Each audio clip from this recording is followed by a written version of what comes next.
የአማራ ፋኖ ኃይሎች በጎጃም ቀጠና ባደረጉት ትንቅንቅ ድል ማስመዝገባቸው ተሰምቷል። ከሰሞኑ በክልሉ መዲና ባህር ዳር ከተማ እየተካሄደ የሚገኘው ስብሰባ ለማጀም የገባው ኮማንዶ ኃይልም በርካታው መደምሰሱን የተሰማው ተጨማሪ መረጃ ይዘናል። በሌላ በኩል እግረኛውን የገባው ያገዙ ኃይል የአየር ኃይል ድጋፍ መጠየቁ ሲነገርም አርበኛ ዘመነ ካሴን ለመደምሰስ የታቀደው ሙከራም ከሽፏል የተባለው በዝርዝር እናስደምጣችኋለን። ከ4 ኪሎ ትዕዛዝ መስጠቱ ተሰምቷል። በዚህም በርካታ ድሮን ወደ ክልሉ እየተጓዘም እንደሚገኝ የተገለጸው ዛሬ ከንጋት ጀምሮ በደብረ ማርቆስ ከተማና ዙሪያው የሚገኙ አካባቢዎችን ጨምሮ በእጅጋ ከተማና በአካባቢው እንዲሁም በፍኖተ ሰላም ዙሪያ በሚገኙ ገጠራማ መንደሮች በቲሊ ከተማና በአካባቢው በደንበጫ ወረዳ ዙሪያ ዋር ተብሎ በሚጠራው አካባቢ እንዲሁም በምዕራብ አማራ ቀጠናዎች ላይ ተከታታይነት የሆነ የድሮን ቅኝት መደረጉና የድሮን አሳዎቹ አሁንም እንደቀጠሉ መሆናቸውን ምንጫችን ነግረውናል። በስፋት የምንዳስሰው መረጃችን ነው። ሰላም ጤና ይስጥልን። የተከበራችሁና የተወደዳችሁ የድሬ ኒውስ አድማጭ ተመልካቾቻችን አክብሮታዊ ሰላምታችን በያላችሁበት ይድረሳችሁ። ክቡራን ቤተሰቦች በዚህ መረጃ ጊዜ ቀደም ሲል በአርስቱ ያስደመጥናችሁን ዜናዎች እንዲሁም ሌሎች መረጃዎችን በዝርዝር የምናሰማችሁ ይሆናል። እናንተም ቻናሉን ሰብስክራይብ እንዲሁም ቪዲዮ ላይክና ሼር እንድታረጉ በትህትና እየጠየቅን በቀጥታ ወደ ዝርዝር መረጃዎች አለፈን። አብራችሁን ቆዩም። የአማራ ፋኖ ብሔራዊ ኃይል ምዕራብ አማራ ቀጠና ቴዎድሮስ እዝ አንደኛ ክፍለ ጦር የባህር ዳር ብርጌድና የጣናው መብረቅ ብርጌድ በጥምረት ከባህር ዳር ከተማ በቅርብ ርቀት በደህና ማርያም ቀበሌ ልዩ ስሟ ቋሪት አምባ በተባለች ጎጥ ላይ የአገዛዙ ወንበር አስጠባቂ ኃይል ከጠዋቱ 2 ሰዓት ተኩል ጀምሮ እያስጨነቁት እንደሚገኙ የመረጃ ምንጮች ገልጸዋል። በዚህ ውጊያም ከ50 በላይ ሙትና ቁስለኛ በማድረግ ውጤታማ የሆነ ስራ ተሰርቷል ሲል ፋኖ ሀብታሙ ኢየሱፍ ገልጿል። በወደ ውጊያው 4 ብሬን 3 ስናይፐርና 51 ክላሽ በምርኮ መገኘቱ ሲነገር በርካታ ያገዙ ሰራዊትም ሙትና ቁስለኛ መደረጉን ነው ህዝብ ግንኙነቱ ፋኖ ሀብታሙ ኢየሱፍ የገለጸው። የሀገር መከላከያ ሰራዊት አባላት መከላከያ ውስጥ የገቡት ሀገርና ህዝብን ለማገልገል የነበረ ቢሆንም እና አብይ አህመድ ግን የመከላከያ ሰራዊት አባላትን የሀገር መከላከያ ሳይሆን የግል አድርገው ከህዝብ ጋር እያላተሙም ደግሞም እያስፈጇቸው ይገኛሉ። አብይ አህመድ ከህወሓት ጋር በነበረው ጦርነት ከ500 ሺህ በላይ የመከላከያ ሰራዊት አባላት እንዳለቁበት ይነገራል። በተለይም በትግራዩ በሶስተኛው ዙር ጦርነት በደደቢት አካባቢ ተገዜን አልፎ ጸሊም በሚባል ቦታ በተደረገ ጦርነት ብቻ በቀናት ውስጥ ከ10 ሺህ በላይ የሰራዊት አባላት እንደ ቅጠል ረግፈዋል። አሁን ላይ ደግሞ በትግራይ ክልል ወድቆ የቀረው አልበቃ ብሏቸው በአማራ ክልል በግፍ በማሰማራት ስልጣናቸውን ለማራዘም የጥይት ራት እያደረጉት ቀጥለዋል።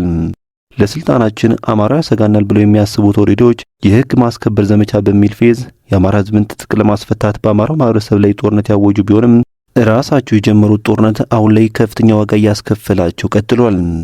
የአማራ ፋኖ በአራቱም የክልሉ ግዛት በግፍ ያስገቡትን የገዳ ኮማንዶ እንዲሁም የመከላከያ ኃይል የሚሉትን ኃይላቸውን በየቦታው ሙትና ቁስለኛ እያደረጉ ነው ብሏል። አገዛዙ በአማራ ፋኖች የተፈጸመበት ያለውን በትር ለመመከት እንዲሁም አካባቢዎችን መልሶ ለመቋቋም በማለም በርካታ የመከላከያ ሰራዊት አባላትን በተለያዩ የአማራ ክልል አካባቢዎች ከአማራ ኃይሎች ጋር ጦርነት ውስጥ ዘፍቆት ይገኛል። በዚህም አብይ አህመድና ብርሃኑ ጁላ ለራሳቸው ስልጣን ሲሉ የወታደራቸውን ህይወት ከቁብ ሳይቆጥሩም በየሜዳው ወድቆ እንዲቀርም ወስነውበታል። ትናንት ጀምሮ ዛሬ አዳሩን በጎጃም ቀጠና በርካታ የመንግስት ጥምር ኃይል አባላት ህይወታቸውን ተነጥቀዋል። ጥቅምት 14 2018 ዓ.ም በቲሊ ከተማና በአካባቢው በድሮና በሌሎች ከባድ የጦር መሳሪያዎች የታገዘ ውጊያ ሲደረግ የዋለ ሲሆን የፋኖ ኃይሎች የተጠናከረ የጸረ ማጥቃት እርምጃ በመውሰድም ድል መቀዳጀታቸውን አስታውቀዋል።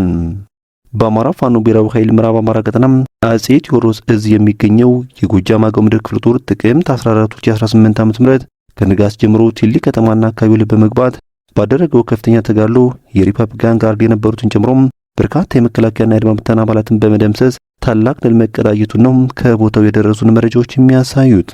በውጊያው በከተማ ውስጥ የነበሩ የምስራቅ እዝ አባላትና የሪፐብሊካን ኃይል አባላት እንዲሁም በርካታ የመከላከያ ሰራዊት አባላት ሙትና ቁስለኛም ተደርጓልም የተባለው በርካቶችም እጃቸውን ለአማራ ፋኖች ሰጥተዋል ሲሉም ነው ምንጮቻችን መረጃውን ያደረሱን።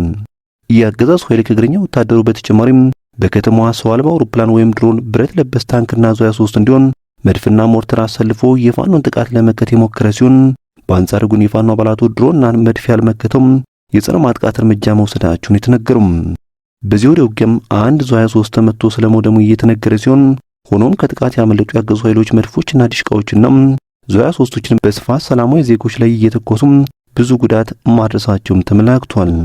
በቀጠናው ጥቃቱ የበረታባቸው ያገዙ ኃይሎች በድሮን ለመምታት አሳይ ያደረጉ ሲሆን እስካሁን ከቲሊሊ በቅርብ ርቀት አሽፋ ላይ ተከታታይነት ያለው የድሮን አሳይ ያደረጉ መሆኑን ምንጫችን አክለው ገልጿል።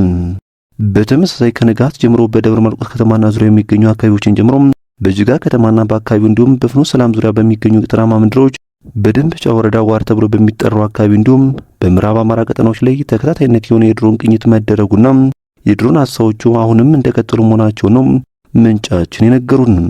ሆኖም በጎጃም ቀጠና እነ መሐመድ ተሰማና ብርሃኑ በቀለም አርበኛ ዘመነ ካሴን ጨምሮ የፋኖ መሪዎችን ለመደምሰስ በከባድ መሳሪያ የታገዘ ኃይል አሰማርተው ተደጋጋሚ ሙከራ እያደረጉ ቢሆንም ዛሬ በቲሊ ከተማ ዙሪያውን ለማጥቃት ያስገቡት ኃይላቸው አይቀጡ ቅጣት ተቀጡ አብዛኛውም ተደምሶ ቀሪው ወደ መጣበት እንዲመለስ መደረጉ ነው የደረሱን መረጃዎች የሚያሳዩት። በዚህም በእግረኛ አልቻልንም የድሮን እገዛ ያስፈልገናል የሚል ሪፖርት ታዋቂዎች ለጀነራሎቹ መላካቸው ተረጋግጧል። በተመሳሳይ ከሸዋ ቀጠናም የድል ዜና ተሰምቷል።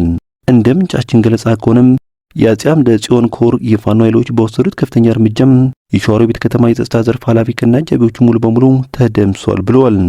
ትናንት ጥቅምት 14 2018 ዓ.ም የአማራ ፋኖ ሸዋ ጠቅላይ ግዛት እዝ የአፄ አምደ ጽዮን ኮር በጠዋቱም 1 ሰዓት ተኩል አካባቢ በሰራው ልዩ ወታደራዊ ኦፕሬሽን የሸዋ ከተማ አስተዳደር ጸጥታና ደህንነት ኃላፊ የነበረው አቶ ለማ ወንዳፈራው ከነ 3 አጃቢዎቹና ከሌሎች ሚሊሻዎች ጋር በተወሰደበት ከፍተኛ እርምጃ መደምሰሱ ታውቋል።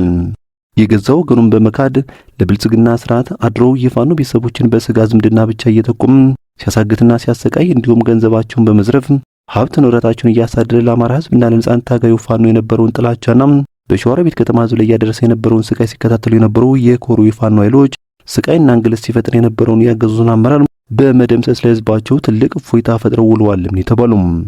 ከዚህ ቀደም በተመሳሳይ አመራሮች ላይ የተጀመረው ጥቃት ዛሬም የቀጠለ ሲሆን ማንም ቢሆን ከፋኖ ኃይሎች አይን ማምለጥ እንደማይችል አሁን በሸዋሮቢት ከተማ አደባባይ ላይ የወደቀው የአመራሩ አስክሬን ማሳያ ነው ሲል ኮሩም አስጠንቅቋል። በዚህም መላው የሸዋሮቢት ከተማ ልጆች በሰሩት ኦፕሬሽን እንኳን ደስ አላችሁ ሲል ኮሩ ለሸዋሮቢት ከተማ ነዋሪዎችም ደስታውን ገልጿል። የተወደዳችሁ ቤተሰቦች ከድሬ ኒውስ ለሰዓቱ የነበሩን መረጃዎች እነኝን ይመስሉ ነበር። በቀጣይ በሌሎች ዜናዎች እንዲሁም ጥቆማ እስከምንገናኝ በያላችሁበት የዓለም ጫፍ በቸር ቆዩኝ።